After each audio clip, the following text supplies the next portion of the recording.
Sejam bem-vindos ao Leituras da Lu, eu sou a Luana Campos. Hoje eu vou falar para vocês de O Poço, que é um dos contos desse livro aqui, ó, O Poço e Outras Histórias, do Mário de Andrade. E eu conheci o Mário de Andrade muito mais da Semana de Arte Moderna, de 1922, e muito pouco dos seus outros textos, né? Então foi bem gostoso para mim desbravar esse livro aqui, não só esse conto, mas outros também que estão contidos aqui, que vale a pena ler todos. E eu li mais uma vez esse conto como parte do Pocket do grupo Tertúlias, um laboratório de leitura que traz pra gente assim maravilhas e discussões deliciosas. Já falei deles aqui, deixo de novo meu agradecimento ao grupo, a Dani, porque assim, gente, como a gente aprende quando a gente lê juntos, né?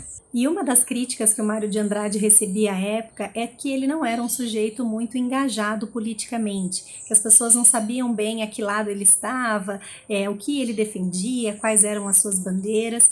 E para mim é exatamente o oposto desse conto. Para mim aqui é assim uma super crítica à burguesia, né, à exploração dos trabalhadores que os grandes fazendeiros faziam. Para mim é uma grande alegoria dessa desumanização de uma parte da sociedade que tinham trabalhos mais simples, mais serviçais. Então, nesse conto, o Mário de Andrade vai nos contar do Joaquim Prestes, que inclusive é o único personagem de todo o conto que tem nome e sobrenome. Todos os outros que são trabalhadores ou até mesmo a visita são chamados pelo nome ou pelo seu apelido, como se essa questão de ter um nome, um sobrenome fosse algo somente da nobreza, da burguesia de uma sociedade. Pois bem, então ele vai falar, vou até ler um trechinho para vocês de como é que o Mário descreve aqui o Joaquim Prestes, né? Ele diz assim: Joaquim Prestes era assim, caprichosíssimo, mais cioso de mando que de justiça. Tinha a idolatria da autoridade. Então era um homem extremamente rico que herdou uma fazenda, herdou muitos pertences, e extremamente pretensioso, né? Tem até um ponto aqui no conto que ele tenta domesticar as abelhas e a chama de porcas. Fala que as abelhas aqui no Brasil não sabem trabalhar direito, que misturam o mel de forma que ele não tem tanta qualidade quanto os mels que a gente vê no estrangeiro, né? Então assim, ele tenta a todo modo até mesmo educar as abelhas, né? E ele não consegue, né? Ele fala, é até dito no conto que diferente dos seres humanos, elas não se subjugam a ele. Pois bem, então ele tem uma série de empregados e ele está um dia com uma visita na fazenda dele e ele pergunta de um certo poço, que já é assim, num lugar bem frio, um lugar que tem a maleita, né? Então um lugar meio difícil mesmo de trabalhar. Então ele chega, ele quer visitar esse poço, tá ali com uma visita dele, então ele quer mostrar toda a autoridade que ele tem. Os empregados estão ali reunidos com muito frio, né? Então falando que não tem condições de trabalhar, eles estão ali sentados. Ele já fica um pouco bravo, porque como assim não estão trabalhando, né? Ele não estava nem aí para a questão desses homens, né? Pela questão insalubre que eles estavam. E ele pede exatamente para um dos empregados dele, que é aquele que é mais fraco, que ele tem uma doença, uma deficiência, para que mergulhe no poço. Ele quer ver se realmente já está jorrando água, se já se encontrou água naquela região. E o empregado vai, né? E aí ele descreve, e ele assim, cada vez que ele desce até o poço e sobe, ele tá assim tiritando de frio, né? Ele tá, né, assim, tremendo, né? E mais uma vez ele fala, não, desça lá de novo, né? E tem uma situação que é que, então, Joaquim Prestes, ele deixa cair uma caneta nesse poço. E ele quer de toda forma que os empregados retomem essa caneta. Então o conto vai muito em torno disso, né? Porque vai criando, né, um clima de tensão naquela situação, né? Que você vê que em algum momento vai acontecer ou um levante, ou os empregados vão empurrá-lo no poço, ou ele vai cair, né? Então é super bem descrito, muito gostoso, que parece que você está dentro da cena. Tem um realismo, né? A gente quase sente o frio que os personagens estão sentindo. E aí a primeira coisa inusitada que acontece é que um dos trabalhadores, ao ver um pedaço de terra cair dentro do poço, ele se demite, ele pede demissão. E o seu Joaquim Prestes fica muito bravo por isso, que como assim alguém pedir demissão? Só ele é que demite alguém naquelas terras. Então, para mim, ele já foi um homem extremamente corajoso. Ele fala que ele tinha mais de 8 anos de trabalho naquelas terras, sem saber o que ia acontecer. Mas, assim, como que um basta, sabe, gente? Aqui não tem condições, aqui não trabalho mais. E a gente vai sentindo essa tensão aumentar entre as personagens, né? Aquele clima super difícil, a visita fica super incomodada, ela inclusive sai, vai comprar cachaça para aqueles empregados para se esquentarem, demora, porque assim, um clima horroroso.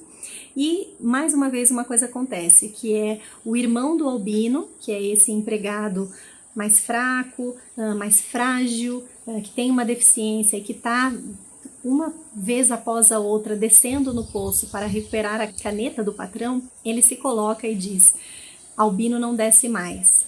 E ele diz, gente, de uma forma super calma, é descrito no livro, né? Mas com muita certeza daquilo que ele está colocando. E aí é muito interessante porque é um momento de ruptura, né?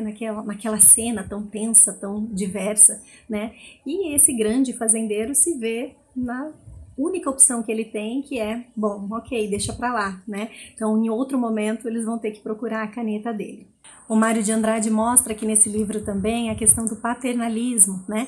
Que alguns patrões, algumas pessoas aí cheias das suas autoridades, né? Do seu poder de mando, acham que fazendo pequenas benevolências, pequenas bondades, elas podem justificar todos os maus tratos ou toda aquela autoridade exagerada que eles praticam em relação aos seus empregados. E isso acontece aqui também. É descrito, né, que esse grande fazendeiro, o seu Joaquim Prestes, ele comprava no exterior, no estrangeiro, pagava caro pelos remédios do Albino. Então ele meio que joga isso na cara, sabe, do funcionário, dizendo que ele tem que trabalhar mesmo, ele tem que trabalhar duro, porque ele, afinal de contas, precisa pagar de alguma forma esses medicamentos tão caros que o patrão compra para ele. E de outro lado também o posicionamento do próprio Albino, né? Uma pessoa com deficiência, com dificuldades, com as suas fragilidades, querendo provar para si e para os demais que ele é capaz, né? Tem até uma cena que ele diz assim, se eu tivesse uma luz, né? Se eu tivesse uma lanterna, eu acho que eu conseguiria pegar essa caneta, acho que eu vou descer mais uma vez. Então assim, tentando ultrapassar os próprios limites, né? Querendo se provar naquela condição. Outro ponto que eu acho super interessante desse conto aqui, né, é que o José e o Albino, eles não têm pai nem mãe. Então essa figura do seu Joaquim Prestes tem para eles muito mais uma autoridade do que só de patrão. Eles que de alguma forma colocam esse homem como pai deles. Acho importante também a gente pensar no simbolismo, né, desses objetos que o Mário de Andrade usa para construir esse conto, né? Então, se de um lado a gente tem o poço, que tem essa coisa do cair sem fim, daquilo que é mais obscuro, de atingir aquilo que está mais nas interioridades, naquilo que é mais profundo de cada um, né? Para mim, né, na minha leitura desse conto, a queda da caneta do Joaquim Prestes foi meio que um convite ao esse fazendeiro para que fizesse esse mergulho e pudesse rever a sua forma de se posicionar em relação aos seus empregados, a sua forma de agir, né? E que, a meu ver, ele não conseguiu aproveitar, né? Então teve a queda no poço da caneta, mas ele não conseguiu fazer esse mesmo mergulho. E um outro objeto é a própria caneta, né? A caneta que é o instrumento, então, da escrita, né? Que simboliza o dono, o patrão, aquele que assina os documentos, aquele que paga os ordenados, né? É dito no conto que nenhum dos outros empregados era alfabetizado, tinha um deles que era mais ou menos só. Então, a única pessoa ali que teve direito, teve acesso a uma educação, que está no poder de mando, é esse grande fazendeiro Joaquim Prestes. Mas acho lindíssima essa passagem, né? Que o José então diz que não, o irmão dele não mais vai mergulhar naquele poço, não vai mais para aquele lugar frio. Vou até ler um trechinho para vocês de como é que isso aparece, né? Então ele diz assim: José parou de esfregar o irmão, né? Tentando aquecê-lo, se virou para Joaquim Prestes. Talvez nem lhe transparecesse ódio no olhar. Estava simples. Mandou calmo, olhando o velho nos olhos. Albino não desce mais. E aí ele retruca: como não desce? Não desce não, eu não quero. Então achei assim tão lindo, gente, essa proteção, esse cuidado que ele teve com o irmão. E aí, né, ele desarma completamente o patrão, né? Não tem mais o que falar. Né? E o patrão, assim, preocupado com aquele climão, né, que tava, de que podia acontecer uma rebelião, podiam os homens jogá-lo no poço, né? Então ele recua nesse momento e ele até diz assim: doutra vez, veja como fala com seu patrão. Virou, continuou, mais agitado agora, se dirigindo ao Ford. O mais próximo ainda o escutaram murmurar consigo: não sou nenhum desalmado. Interessante, né? Com tanta maldade que ele fazia para aqueles trabalhadores, ele parece que precisava dizer para si mesmo: não, afinal de contas fui eu que pedi que eles parassem, né? Não foi ninguém que me disse isso. Estava numa condição já muito difícil de trabalho daqueles homens. E aí, né, gente, o que deixa a gente mais ainda irritado, né, com esse homem, com esse Joaquim Prestes, né, que dias depois, então, os empregados voltam, acham a tal caneta, limpam, tratam ela com maior zelo, né, eles falam até que era um objeto até meio místico, né, um objeto que escreve, então, assim, que eles dão extremo valor, né, que eles quase que condecoram aquilo. E eles vão entregar para o patrão, levam tudo embrulhadinho, ele abre aquele embrulho, testa a caneta não está funcionando, e o que ele diz, né? Quando a gente pensa que ele vai se redimir, que ele vai ser um homem novo, vem a mesma coisa. Ele chama eles de brutos. Fala, puxa, pisaram na minha caneta? Brutos, né? E aí o que a gente vai ver é que ele joga a caneta no lixo, e ele abre a gaveta onde ele tinha mais tantas outras canetas, lapiseiras, inclusive uma caneta de ouro. Ou seja, né, ele dava muito mais valor a uma caneta que caiu num poço, da qual ele não tinha nenhuma estima, né?